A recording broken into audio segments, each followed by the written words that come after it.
आकर के लाला का दर्शन जरूर करते थे। मैया यशोदा तेरा लाला कहाँ है, आज तू दरवाजे में लेकर के क्यों नहीं बैठी। मैया यशोदा कहती भैया घर को काम बहुत पड़ो भयो है, तू लेके बैठ।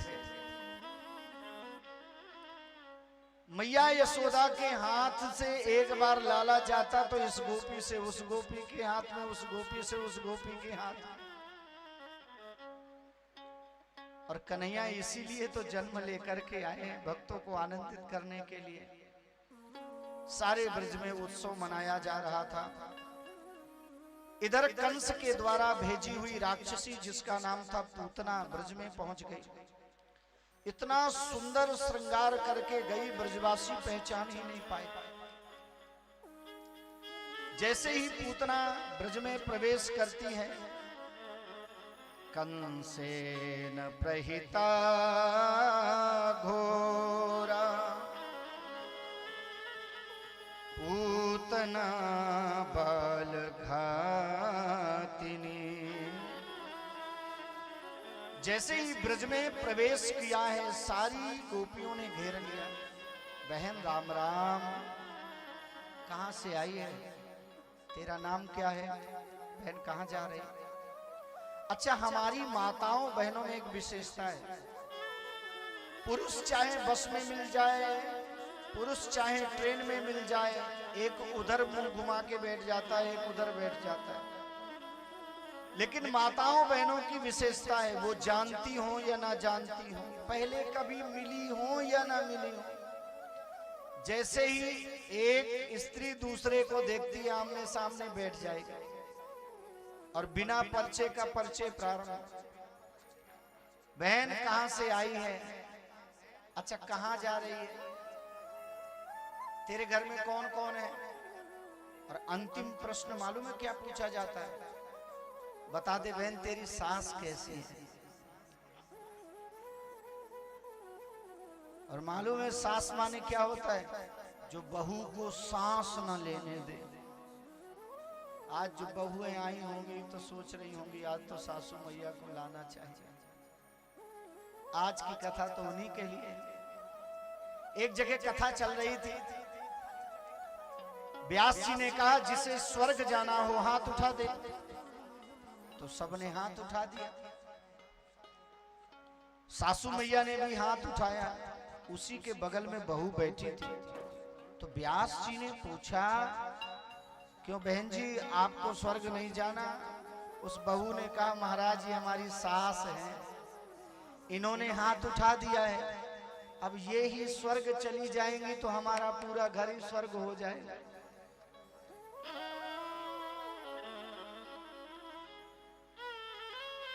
सासें सोच रही होंगी महाराज जी तो आज नहाए धो के पीछे पड़ गए, चलो मामला बराबर कर देते हैं।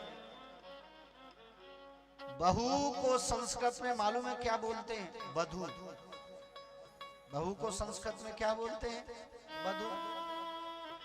और बधू शब्द का अर्थ होता है बधनाति इति बधू, जो सबको बांध करके अपने इशारे में चलाना चाहे उसी का नाम बहू है। तो देखो ऐसी बहू नहीं बनना और ऐसी सास नहीं बनना। बोलिए भक्त वत्सल भगवान की जय हो। पूतना इतना सुंदर स्वरूप बना करके गई, ब्रजवासी पहचान ही नहीं पाए। गोपियों ने पूछा बहन कहां से आई है, तेरो कहां नाम है, कहां जा रही है, अच्छा बता दे किससे मिलना है। उसने कहा मैं ज्यादा नहीं बताऊंगी, बरिस इतना समझ लो यहाँ के जो नंद बाबा हैं वो हमारे खास जीजा जी लगे। बोलो जय श्री कृष्ण। सभी ने हाथ जोड़ लिया, अब जीजा तो जीजा काय को मर जाए। सबने हाथ जोड़ करके कहा ये जो रास्ता गया है तुम्हारे जीजा जी के घर तक ही गया है। अब यहाँ से पूतना चलती भई पहुंची। यशोदा मैया ने लाला को पालने में लिटा दिया था, दरवाजे पर बैठी हुई थी और जैसे ही इसने देखा आवाज लगाया है यशोदा मैया राम राम। यशोदा जी ने देखा आओ आओ बहन बैठो बैठो, कहां से आई है। उसने कहा तो मुझे नहीं पहचाना, मैं तुम्हारे दूर की मौसी की बेटी हूं। यशोदा मैया ने सोचा 85 वर्ष की अवस्था हो गई, ठीक से दिखाई नहीं देता, कानों में सुनाई नहीं देता, और पता नहीं ये इससे मैंने कुछ कह दिया तो बुरा मान जाएगा।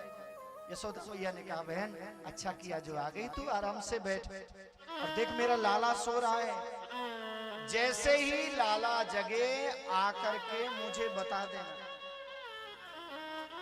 यशोदा मैया घर के कार्यों को करने के लिए चली गई। तब तक इस पूतना ने अवसर देखा है, भगवान की तरफ चली है, और जैसे ही भगवान की तरफ गई, देखते ही भगवान ने तुरंत आंखों को बंद कर दिया है। अब भगवान ने आंखों को क्यों बंद किया है, इसमें संतों ने बहुत अच्छे भाव दिए हैं। विबुध्यता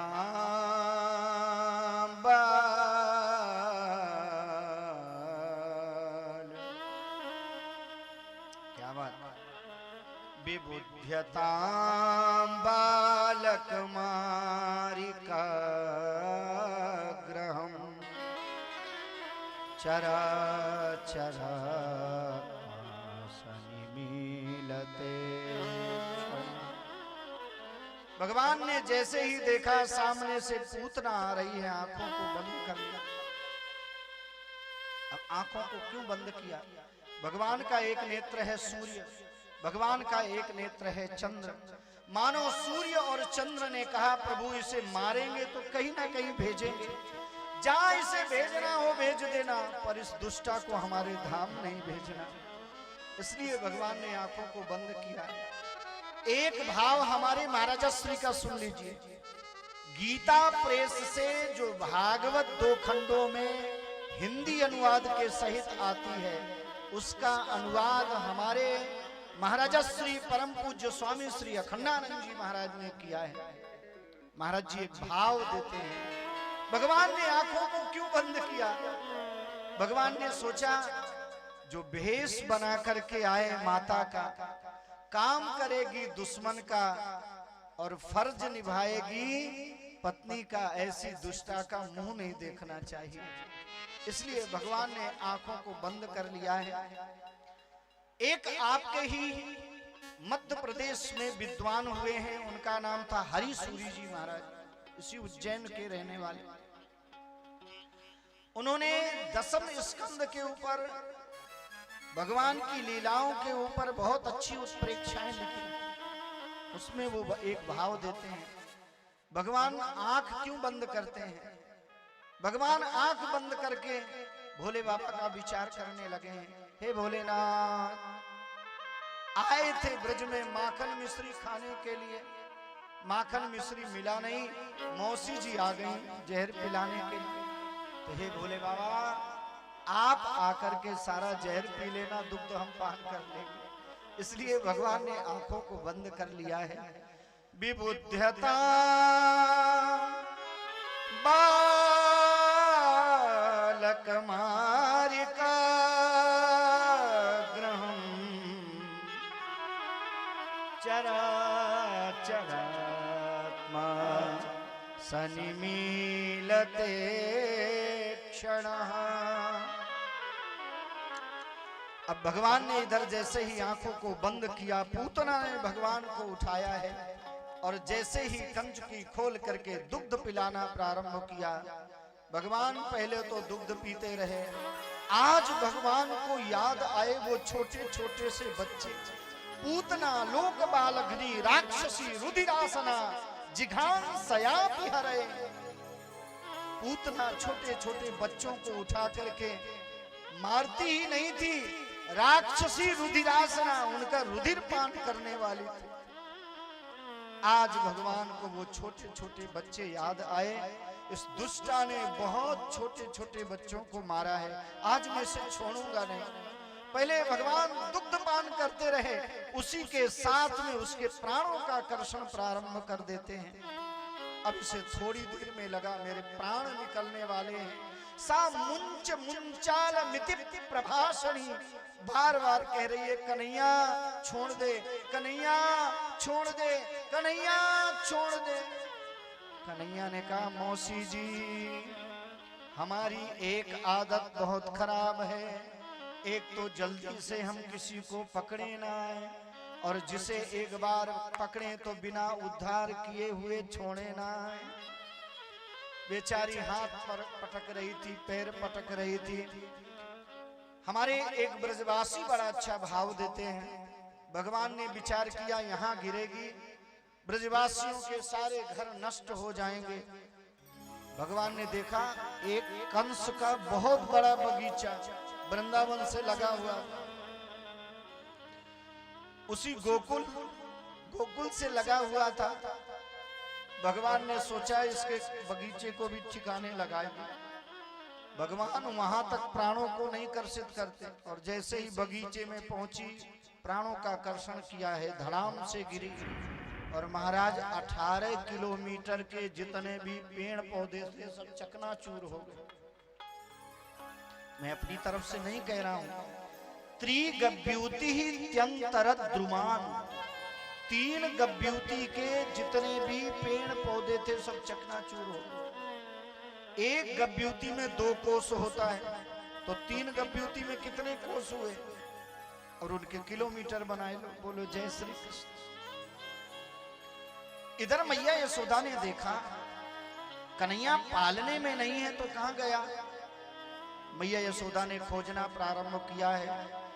तब तक एक सखी ने आकर के बताया मैया तेरा लाला राक्षसी के ऊपर खेल रहा है।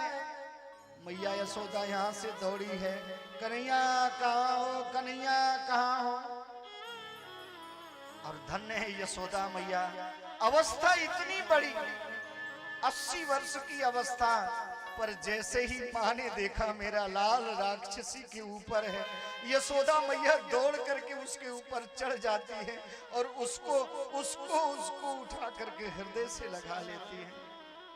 दुनिया में सभी लोग आपसे स्वार्थ से प्रेम करते हैं, पर आपकी मां हमेशा आपसे निस्वार्थ प्रेम करती है।